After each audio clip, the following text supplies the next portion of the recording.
Louvado seja nosso Senhor Jesus Cristo. Para sempre seja louvado.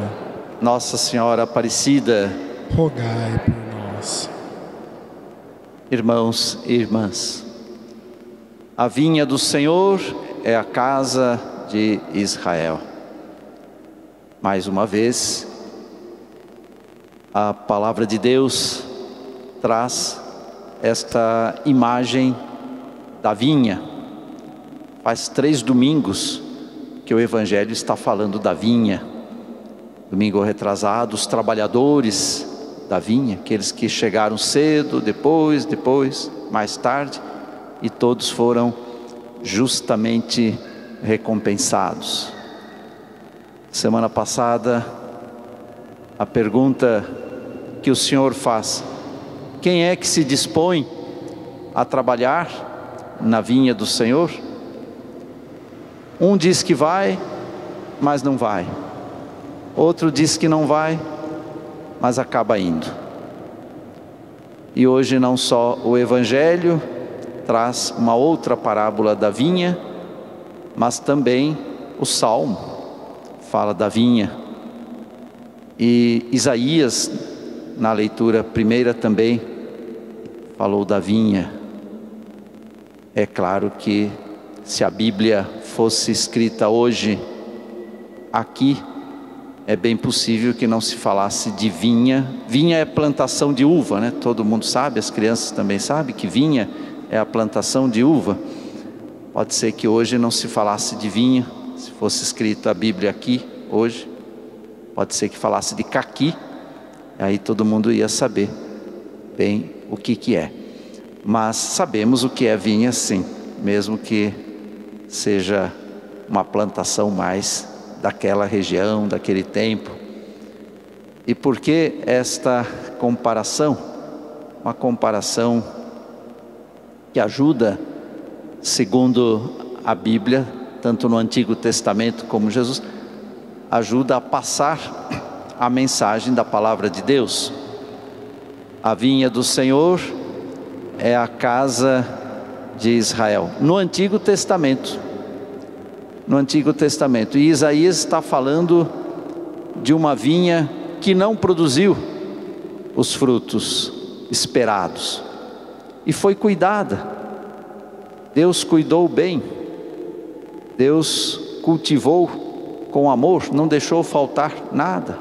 A água necessária, o sol necessário, a proteção, a cerca necessária. E no entanto, em lugar de uvas doces, produziu uvas azedas, uvas selvagens. No Evangelho é diferente. A vinha produziu sim, a vinha produziu bons frutos. Porém, os vinhateiros não eram bons. Eram pessoas perversas, violentas, que mataram os empregados do dono, que mataram também o filho amado. Este é meu filho amado. Nós recordamos no batismo, na transfiguração, Deus dizendo, a voz de Deus dizendo para Jesus: tu és o meu filho amado, e dizendo para os apóstolos: este é o meu filho amado. Uma situação diversa, portanto. Ou seja, o que a palavra de Deus quer nos ensinar? Que o Antigo Testamento de fato passou. Israel não tem mais vez? Não, não é que não tem mais vez, tem, mas vai participar de uma outra dimensão, desta outra dimensão do Novo Testamento, se quiser, é claro. E não só Israel, mas toda a humanidade, todos os povos, todas as nações, quem quiser. E de todas as nações também, quem quiser. Por isso pode-se dizer que no Novo Testamento, a vinha do Senhor, que é a casa de Israel. No Antigo Testamento, agora no Novo Testamento, a vinha do Senhor é o reino de Deus. é o reino de Deus. E aqui que vem a situação diferenciada. E o reino de Deus não será mais devastado, desprotegido, e não deixará mais de produzir frutos. Porém, os vinhateiros, sim, que somos todos nós. Os vinhateiros, sim, que não produzirem frutos ou que não quiserem trabalhar na vinha do reino de Deus, claro, serão trocados. Há que se defender a vida. Se eu não defendo, azar é meu, alguém vai defender. A vida tem que ser sempre defendida. Há que defender os pobres. Se eu não faço, alguém vai fazer. O reino de Deus não será eliminado. Os valores têm que ser preservados. Família, por exemplo. Se eu não preservo, alguém é chamado a preservar. Frutos de justiça e de bondade, diz o profeta Isaías. São Paulo fala de tudo o que é bom, o que é justo, o que é verdadeiro, o que é reto, o que é saudável, o que é salutar. Pois bem, são os frutos. São os frutos. Então, há duas mudanças de enfoque do Antigo para o Novo Testamento. Primeiro, de que a vinha do Senhor, ela vai ser cultivada e preservada. O reino de Deus, que é reino de paz, de justiça, de verdade, de amor, há que ser construído. E que se aqueles que são chamados a construírem o reino de Deus, aqueles que são, ou até, vamos dizer, aqueles que somos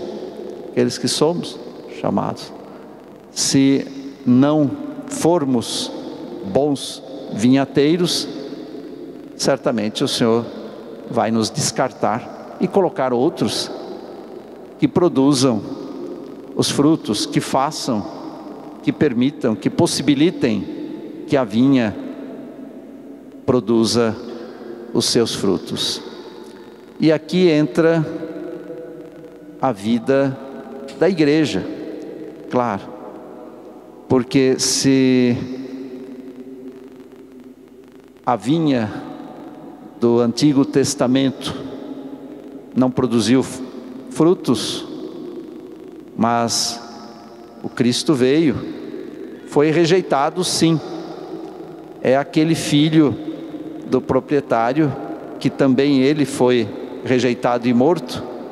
Porém, a pedra que os construtores rejeitaram tornou-se a pedra angular.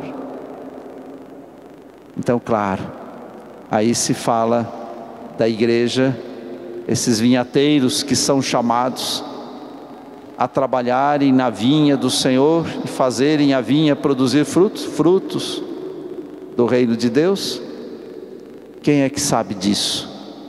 Quem é que escuta isso? Somos nós, da igreja. Então somos privilegiados, somos melhores. De certa forma somos privilegiados, melhores não, privilegiados de certa forma sim, porque há tanta gente que por um motivo ou outro, ou porque não quis, ou até porque não teve oportunidade, porque não foi evangelizado, há tanta gente que não tem o privilégio que nós temos, de a cada semana ouvirmos e meditarmos a palavra de Deus, e quem sabe não só a cada semana, mas até a cada dia, a meditar, ouvir a palavra de Deus.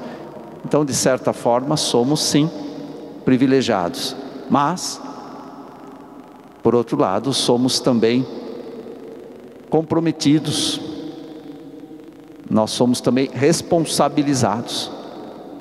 Se o mundo não é melhor, cabe sim perguntarmos por que não é melhor, com tanto cristão no mundo.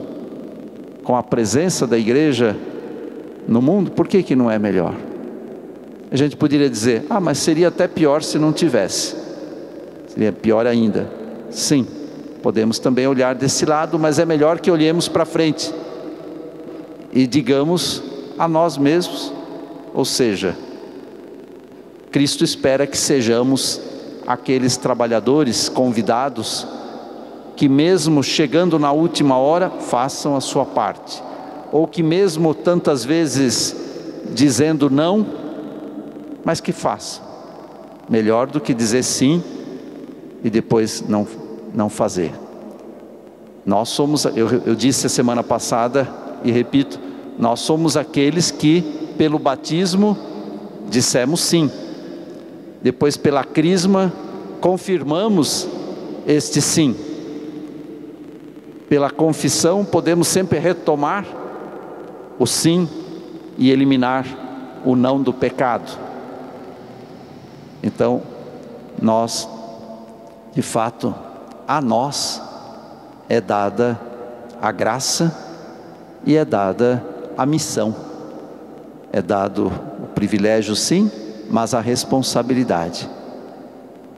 E claro, que bom que seja assim, porque a graça corresponde à missão, ao talento corresponde à resposta. Tem também a parábola do talento, nós estamos ouvindo o Evangelho de Mateus, já chegando no final, porque o ano litúrgico já está chegando no final, daqui um mês, na festa do Cristo Rei. E uma das parábolas do final do Evangelho é esta dos talentos.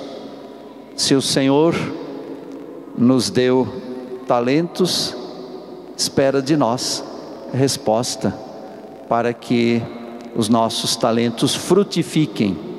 E os frutos são, de fato, frutos em vista do reino de Deus, que é a vida.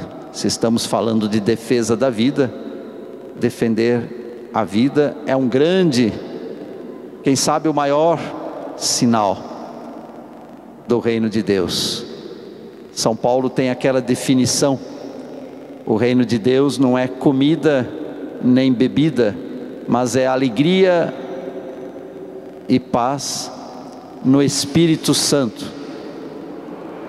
Verdade, é a própria presença de Deus, a vida de Deus, a justiça de Deus, a salvação de Deus presente neste mundo.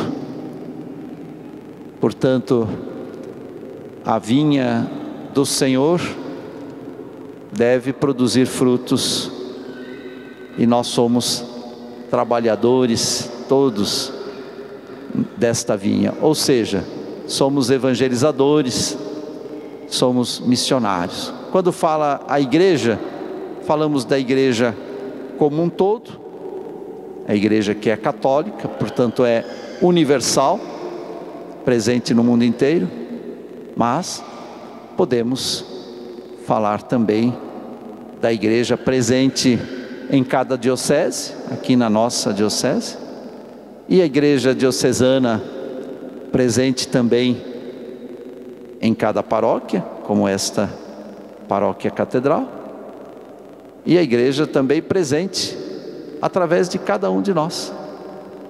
Quando estamos aqui, quando estamos reunidos na assembleia eclesial, na comunidade eclesial, celebrando a liturgia da igreja, somos a igreja comunidade dos discípulos missionários do Senhor.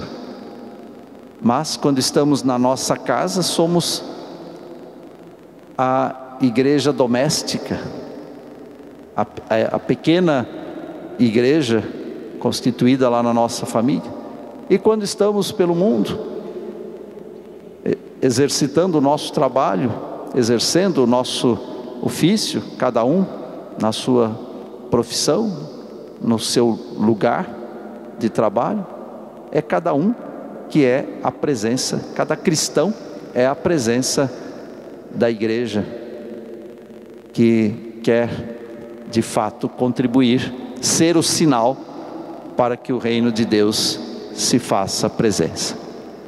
Que o Senhor nos abençoe, que o Senhor nos ilumine, que Nossa Senhora, antes de tudo, seja a mãe e a intercessora, porque dela se pode dizer, claro, sem sombra de dúvida, que deu a resposta positiva e perfeita, que de fato a sua vida produziu os frutos, mais do que frutos, frutos de bondade, frutos de amor, de humildade, de obediência, de serviço, tudo isso em Nossa Senhora, mas mais do que diversos frutos, ela produziu o fruto. Bendito é o fruto do teu ventre, Jesus. Amém.